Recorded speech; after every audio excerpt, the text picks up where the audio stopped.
ये राजस्थान में जिस तरह से अशोक गहलोत सरकार ने तुष्टीकरण की नीति के साथ में काम किया है और उनकी तुष्टीकरण की नीति के चलते हुए जिस तरह से राजस्थान जो शांतिपूर्ण सौहार्दपूर्ण प्रदेश था उसमें जिस तरह का वैमनस्य फैला है, जिस तरह से राजस्थान में दंगों पर दंगे हुए और बहुसंख्यक समाज की भावनाओं को चोट पहुंचा करके अपने वोट बैंक को खड़ा करने का जो कुत्सित प्रयास माननीय मुख्यमंत्री जी ने किया है, अब की बार बजरंगबली निश्चित रूप से उनको धोबी पछाड़ इसके कारण से देने वाले हैं। सबसे महत्वपूर्ण बात यह है कि ओवरऑल वो आपको लगातार घेर रहे हैं, लेकिन आपके ही सांसद ने और आप लोगों ने सबने मिलकर जो आरोप लगाए हैं घोटाला, जिनमें आपका जल महकमे का पीएचडी का घोटाला भी एक है। देखिए, वर्तमान की अशोक गहलोत सरकार राजस्थान की लोकतांत्रिक इतिहास में आज़ादी के बाद बनी हुई सारी सरकारों में सबसे भ्रष्टतम सरकार है। जिस सरकार के हर एक विधायक ने भ्रष्टाचार के नए बेंचमार्क्स बनाए और ये बात केवल हम कहते तो शायद लगता है कि हम राजनीतिक टिप्पणी कर रहे हैं। विधायकों ने सदन के प्लेटफॉर्म पर खड़े होकर के, मंच पर खड़े होकर के टिप्पणियां की है। पार्टी के वर्तमान में मंत्री पद का दर्जा प्राप्त लोगों ने अपने ही साथी मंत्रियों पर इस तरह की टिप्पणियां की है और कैबिनेट में साथ बैठने वाले मंत्रियों ने मंच पर खड़े होकर के इस तरह के टिप्पणियां करते हुए सरकार के भ्रष्टाचारी होने पर मोहर लगाई है। और अब सबूतों के साथ जिस तरह से किरोड़ी लाल जी ने एक श्रृंखला की शुरुआत की है, ये तो अभी केवल इस सरकार के भ्रष्टाचार का पोस्टर छपा है। इस पोस्टर के बाद में जो है वो फिल्म में क्या आता है, पोस्टर के बाद में ट्रेलर आता है, ट्रेलर आएगा, उसके बाद में जो है असली भ्रष्टाचार की फिल्म तो अभी रुक जाइए, थोड़े दिन बाद में दिखाई जाने वाली है। भरत सिंह जी जैसे मंत्री हैं वो तो लगातार बोल रहे हैं, वहाँ पूर्व मंत्री रहे हैं। देखिए, केवल भरत सिंह जी का विषय नहीं है। विधानसभा के पटल पर खड़े होकर के जिस तरह के आरोप विधायकों ने लगाए, मंत्रियों ने सरेआम एक दूसरे पर कि आप सबसे भ्रष्टतम मंत्री, सीएम के सलाहकार ने खड़े होकर के मंत्री पर 50 करोड़ रुपए का घोटाला मंत्री जी आपने किया, ये शब्द बोले। उसके बाद में भी सरकार निर्लज्ज होकर के और स्वच्छ प्रशासन और सुशासन की बात करती है और सरकार के मुखिया करते हैं।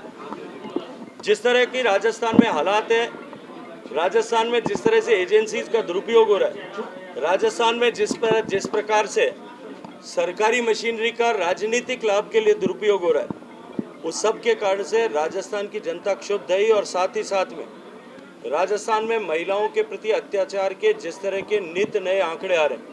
मैं पूछना चाहता हूं आज आपके माध्यम से कि डेल्टा मेघवाल के समय में जो कांग्रेस के युवराज और युवराज जिस तरह से बिहेव कर रहे थे, कांग्रेस की जो है वो प्रिंसेस जिस तरह से बिहेव उत्तर प्रदेश में कर रही थी, आज खाजूवाला में इतनी निर्मम घटना होने के बाद में, इतनी अमानवीय घटना होने के बाद में भी, डूंगरपुर में बालिकाओं के साथ में इतना अमानवीय दुष्कृत्य होने के बाद में भी आज उनकी जबान पे क्यों ताला लगा हुआ है और मुख्यमंत्री जी की निगाहें उस तरफ क्यों नहीं जाती? वो राहत शिविरों में जा कर के और जनता को अपने राजनीतिक लाभ के लिए एकत्रित करने का काम तो कर रहे हैं, लेकिन ऐसे गरीब महिलाओं के ऊपर, दलितों के ऊपर जो अत्याचार हो रहे हैं उसके ऊपर जाकर के वहाँ अपने मंतव्य को स्पष्ट क्यों नहीं करते? राजनाथ सिंह जी, अमित शाह और जेपी नड्डा तीनों लोग आए। वही सैंपल मामले में हाईकोर्ट में नोटिस दिया है उन्होंने। हाँ, देखिए 2020 में एक मुकदमा दर्ज हो, एक दिन में 2 मुकदमे दर्ज हो। एक मुकदमा राष्ट्रद्रोह की धारा में दर्ज किया जाता है और दूसरा भ्रष्टाचार की जो है की धारा में एंटी करप्शन ब्यूरो दर्ज करता है।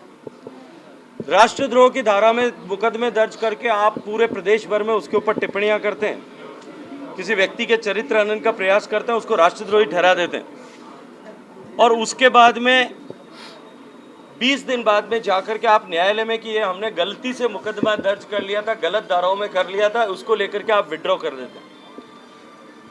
2020 के 7वें महीने में जाकर के एक एप्लीकेशन कोर्ट में फाइल की जाती है जिस पर सितंबर के महीने में जो जुलाई में फाइल हुई और सितंबर के महीने में न्यायालय इस टिप्पणी के साथ